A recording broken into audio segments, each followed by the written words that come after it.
چې زما په دې خبره د رڼا او رسیان یقین شي، پښتو چې په پښتو کړي پښتنو ته نازنین شي، چې سر او ګیره برېته د پښتو په غم کې سپین شي، نو حق لري چې دغسې هستي د اباسین شي.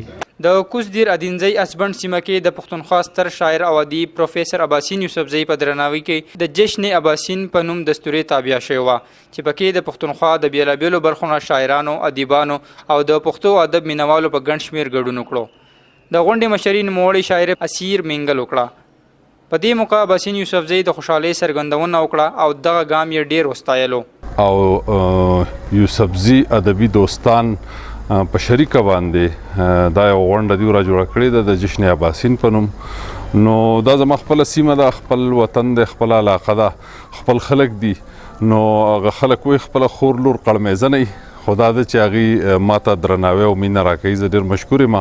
غونډې ته راغلي شاعرانو او ادیبانو د اباسین یوسفزی په کار باندې رڼا واچوله او اباسین یوسفزی د پښتو ادب لوی شاعر وګرځولو. د داسې قسمه غونډو خاص کر چې بیا د ادبي لیول غونډې وي، په هغې کې د ژبې د روزنې، د ادب د پالنې په حواله باندې خبرې کېږي، د شخصیت د ژوند جواک او د هغه د فن په حواله باندې خبرې کېږي. د ستورکې ویناوالو په دې خبره زور راوړلو چې دا رنګه شخصیاتو ته په ژوندون دي دوی لا بېکچه مینه ورکړی شي او د تاریخ برخه جوړه کړی شي. زین یوسفزی، لیکوال .com، ادینځی، کوزدیر.